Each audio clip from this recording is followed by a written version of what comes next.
Tell me also a little bit about the work that you do in terms of marriage counseling, because I think that is such a huge issue, not just in the Muslim community in this country, but I just find even when I go to Pakistan or I've got friends in other like Turkey, Morocco, with our children, especially brothers and sisters, they're facing problems that maybe our previous generations didn't face, and they're finding it difficult how to deal with all of these issues.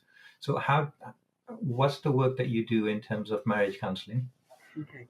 So, some time ago, I was approached by the Islamic Sharia Council, which is the most, it's a very prestigious organization created in the 80s because there was no Islamic divorce service.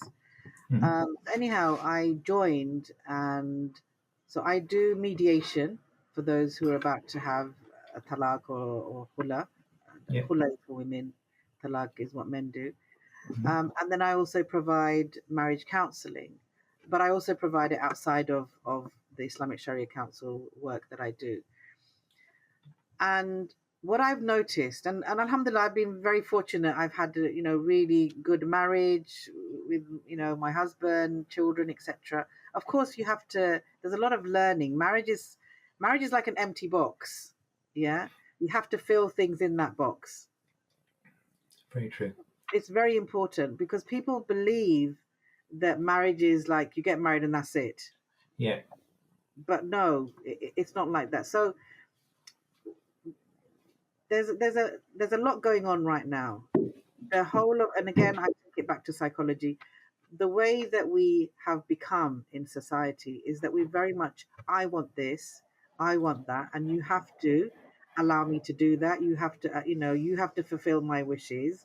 So this, it's not about togetherness. Hmm. It's become very much like, well, I want this, and because I want it, why aren't I getting it? Whether it's Yeah. work or whether it's a house, whether And we it's need that. We want that dream kind of environment from day one. We don't want to compromise or work on it to get there. so there's a lack of that. So people, when people are getting to know each other, so this is across the board. This is not only about this is an arranged marriage. And when I mean arranged Hmm. marriage, I don't mean a forced marriage. I mean an Yeah. arrangement. People see each other. I've worked with professionals who have gone through divorce. I've gone with non-professionals who've gone through divorce, newly married, married for 20 years. The whole shebang I've worked with. So I know what the issues are. The biggest issue is communication. So People true. don't know how to communicate with each other.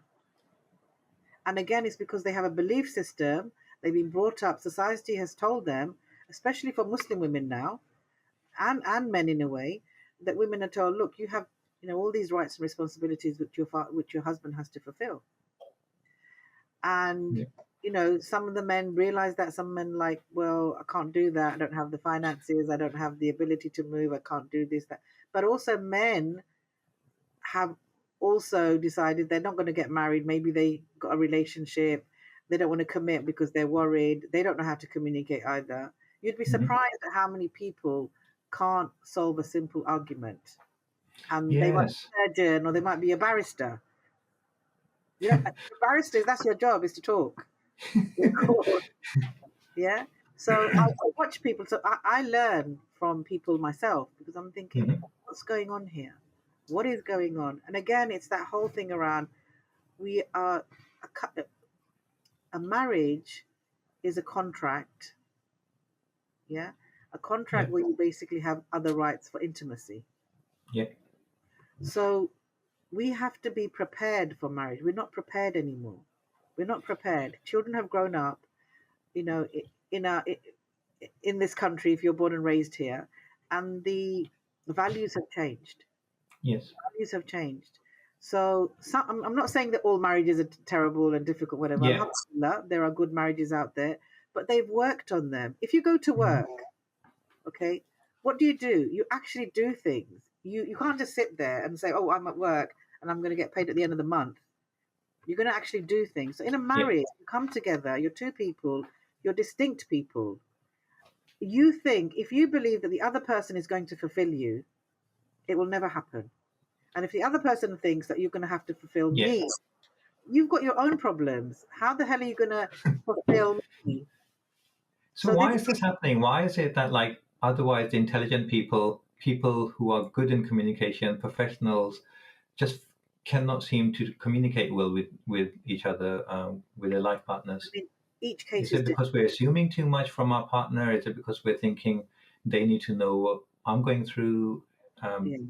Um, I mean, it's a every case is different, but there's a combination of things. I just think that people come into a marriage often without having a proper understanding of what it entails. It is yeah. not some Hollywood, Bollywood story where marriage is the end. Marriage is just the beginning Yes. of your life. So all of this, we get caught up, and I've got like 4 or 5 weddings that I have to go to in the next few weeks, and they're all caught up in the dress, in the clothes, in the venue, in the Yes. and they get like the video and the dancing and this and that and every single thing, This right? is what I think. Like now we're thinking marriage is like a single event. Is the wedding is the marriage, whereas the wedding is like probably one of the most like it's just a threshold that we need to go over when we start the journey, and we make that with. I think in some ways maybe that's one of the problems. I know we've had lavish weddings always in all communities, but I think because we're putting so much emphasis on the wedding event, we're thinking this is going to be the start of like something amazing, which it is, but then we don't realize that this is also going to need a lot of my like we're going into a whole new scenario, and I need to adjust to this. Both of them, because the thing is, look, you're at the beginning, even if in a halal way, you met them, you talk to them or whatever. When you Mhm. come together as a man and woman, there's so many things that you have to learn about each other, be kind to each other. Um, how are you need to have an understanding of, and that's why questions need to be asked. I do believe in premarital counseling. We've got to the stage now where we need that. Yeah. Before, maybe, I mean, years ago, people actually met boys and girls. There was that mixing. Now, when people Mhm. have more religion, there isn't that mixing anymore. Women don't understand men. Men don't understand women. There's a book Yes. called "Men Are from Mars and Women Are from Venus." Mhm. I think there's some truth in that. So Yeah. everyone wants to have that image of the perfect wife, the perfect husband, but actually, when you come together, there's no magic wand. You have to do the work. You Yes. both have to do the work, and so and have an understanding. What are your expectations, both of you, in terms of whether it's your living, whether it's your work, family? How would you resolve a situation, an argument? All of these things, it's helpful to talk about them. But if you can't, then have somebody else come. So at the moment, I've got a couple. They want to get married, but they're having premarital counsel. Mashallah, they're only in their 20s. But, they actually made the right decision and said, look, Very we want good. to talk about things because we know that when we get together, we feel embarrassed or, we feel it's too difficult to That's bring very up. sensible. Did they decide that themselves, or were they advised by their parents? Or No, no, this, very sensible. mashallah, the girl, she's decided that she's seen so many divorces and Mm. separations. She's like, what can I do to make this better? When I Yeah. get into my marriage. And so, she, because even parents, I'll tell you, sometimes they'll say to the daughter or to the son, don't talk about that right now. You could talk about it afterwards. Um, and I think also the other thing is that they get fooled by people's religiosity. So your relationship with Allah is different to how you're going to be with your husband or your wife. People think, oh, he's a really good religious person, or she's a really good religious person. She's going to be an amazing wife, amazing husband. It doesn't Mhm. work like that. It's two different Yeah. relationships. Yes. Yeah. Uh, Hopefully, inshallah, that through your faith, you will be much more understanding, forgiving, and kind. It's not yeah. always the case. It's not always the case. I was also wondering, so people come to you for marriage counseling, and quite often you must think, I wish they had come to me sooner, because they probably come to you when Yeah, already. this is the this is the biggest issue, and I'm laughing because sometimes I feel as though I'm just a referee, and it's Yeah. like, okay, don't punch that person, don't punch that person, or because that's what they want. People are so angry.